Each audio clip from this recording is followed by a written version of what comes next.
I wouldn't trade it in for a desk job. It's just, I'm outside every day and if we happen to win, that's just the cherry on top. That was Andy Kuno, staff photographer for the San Francisco Giants. I'm Jeff, and this is Storied San Francisco, a way to get to know your neighbors. Welcome to episode 41, part 3. In this podcast, the last of 3 parts, Andy tells stories from the 2012 and 2014 seasons, when the Giants would repeat as World Series champs for the second and third time. Here's Andy.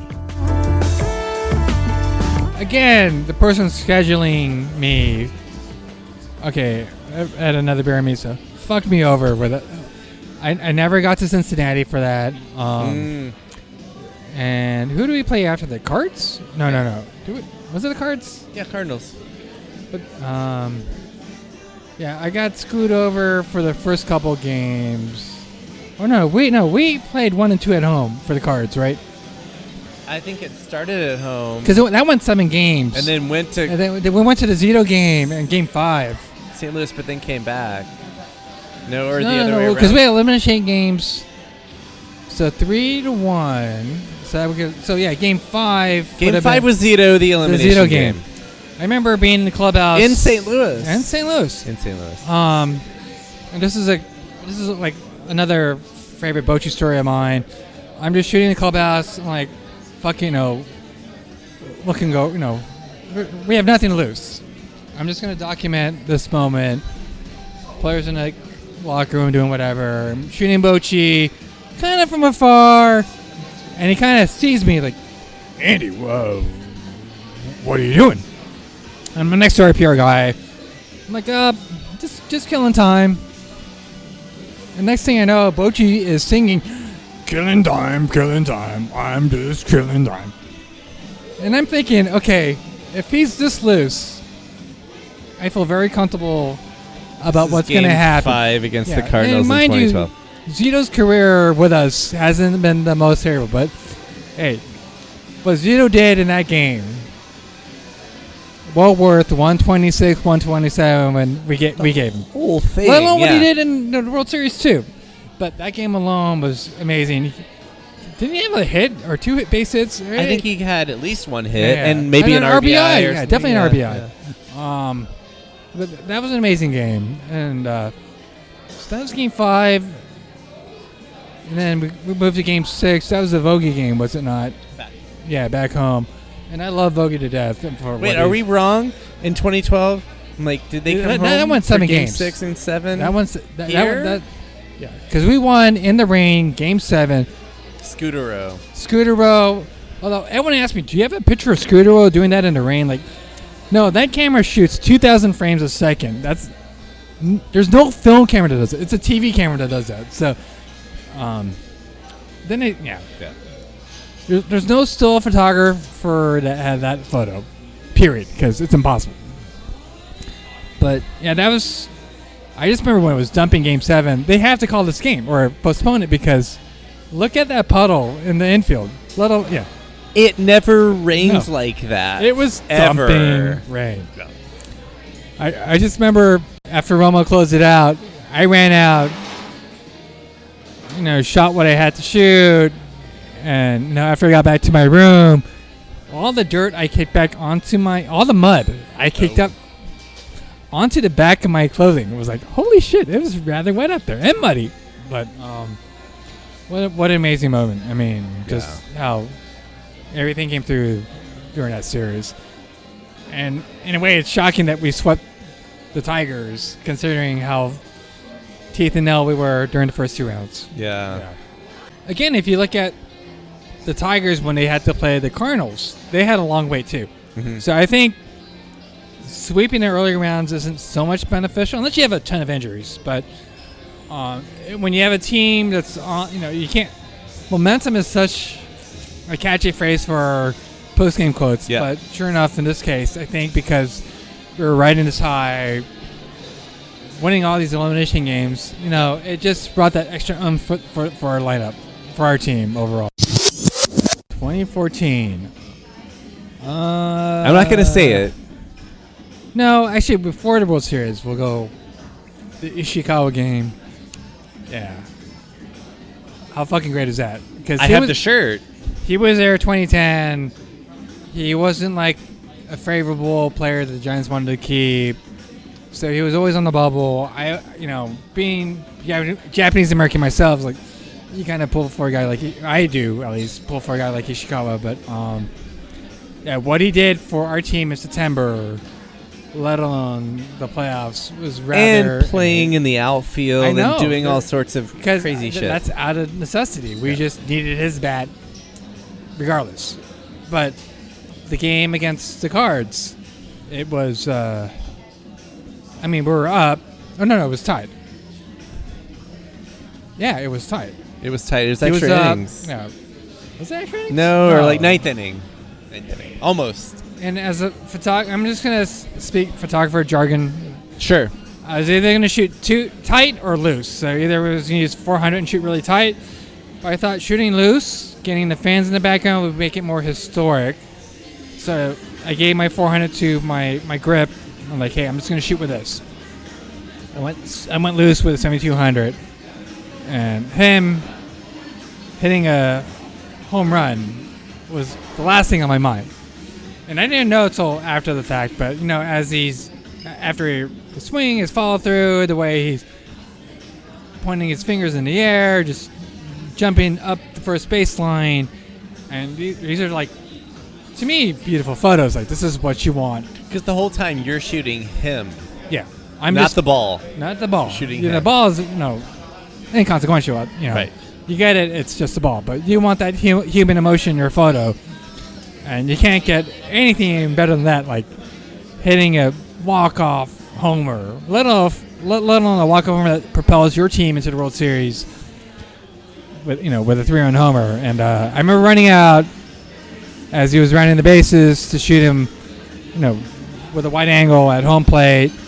I remember getting bumped in the head because the scrum, and I'm just shooting again, when you're shooting like on-field celebration, you're just reacting to what you see and just shooting, and then things kind of calmed down. They brought up stage so MLB could give our team the NL trophy, and I'm shooting the cane to Chelsea and Matt, and Chelsea's like, what happened to your head?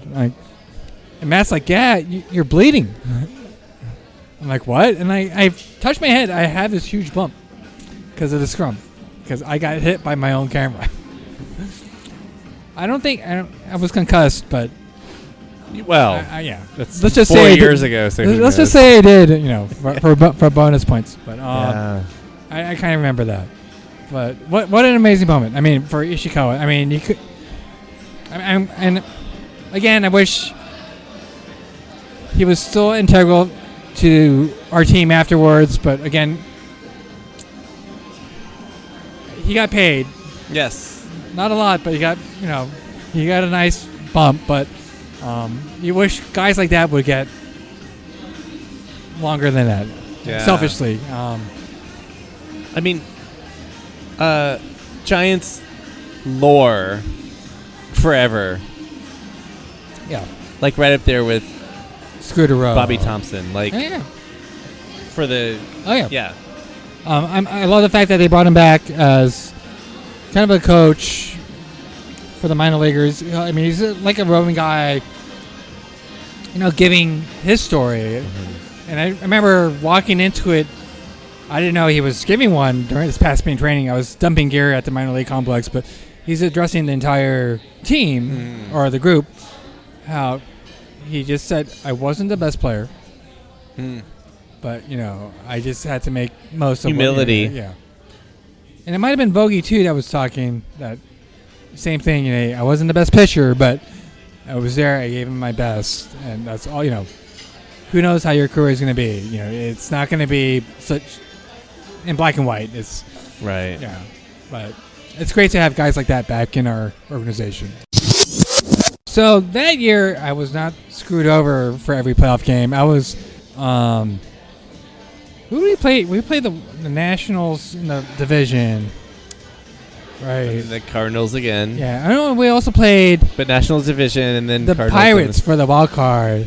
Yes. Yeah. So that's when Bumgarner did 4 beers, and yes, he did 4 beers in Pittsburgh, 5 beers against the Nationals, and then 6 beers against the Cards. But 6 Budweisers. 6 Buds. But someone had a bottle of champagne amongst those, bottles of Bud. But yeah, actually, the most asked photo I've been asked for was his 5 beer salute. It's one of my favorite photos, actually. But I just remember when we won after beating the Royals in Game 7, everyone's waiting by this Budweiser tray because they're sponsors. I go to the kitchen, hey, Bomb, are you going to do a 7 beer salute? He was so spent from doing interviews on the field. He's like, I'm just too tired. I can't. Because he pitched that game in relief. He pitched that game in relief. 5 innings or something 3? Something historic. Yeah. But he was so spent from doing all the interviews, let alone pitching, that he's like, I just can't. So I had to tell the other photographers, sorry guys, he's not going to do it. But I think it was game 6 where I'm in the auxiliary hotel at the Marriott. I did not stay with the team, but the Marriott was basically the MLB headquarters for the World Series in Kansas and Kansas City. And the problem with that hotel, they don't have room service after like 10:30, so it's fucked up. And we come back after night games, we're hungry because we can't eat in the photo pits. We're just hungry. So the other photographer and I, we just kind of asked around, where can we go? Hey, from our previous games 1 and 2, like, we should go to Tunnel Top. It's like this 24-hour burger joint / breakfast place. Small shack that serves really greasy hamburgers and hash browns. You couldn't ask for anything more. Perfect. So after Game 6, or was it Game 6 or maybe it was after Game 1? Anyways, we catch a cab back, and that cab ride was pretty special because this guy had a monitor in the back seat. We're like, what's this for? Like, oh, let me show you. He's playing Motley Crue videos. This is like a 17-inch screen in the back. It's like, all right. And he had it full blast, and we're like, this is awesome. So he drops us off at our hotel, and he parks, and someone opens the door. We're like, this is weird. I didn't know the bellhop did this. It's Pat Burrell opening the door for us. In 2014. 2014. And he was telling me he just had to leave this bar with other scouts. That's right, he's a scout. Yeah, because he said he wanted to get in a fight with the scouts because he was calling PV a pussy. and Pat Burrell would defend his guy teeth and nail. He just had to leave because he did not want to get in a fist fight with the Royal Scouts. So Tony, the other photographer, went to his room, but I'm riding the elevator up with Pat Burrell, and he's telling me the story about how I can't believe those guys called PV a pussy. It's like, what would you do? Like, so you're gonna kind of push me as if he was gonna fight me, and like, I was like, fuck that. It's like, exactly. So he gives me this long hug in the elevator. Yeah. And then I get off on my floor, and how weird is that? I'm getting a hug from Pat Burrell. All those years ago. I told this to other women. They're like, "Oh my gosh, you hugged." It's like, well, it's a little different because it wasn't a typical Pat Burrell story. But that is my Pat Burrell story. Check back next week when photographer and business owner Gordon Zito shares stories of growing up in Chinatown. Music for the podcast is by Joe Bigale. Film photography is by Michelle Kilfeather. You can follow Storied San Francisco on Facebook, Twitter, and Instagram. Find all the episodes and photos of storytellers on our website, storiedsf.com. If you're listening on Apple Podcasts, please rate and review the show. Send comments and suggestions to storiedsf@gmail.com. Thanks for listening.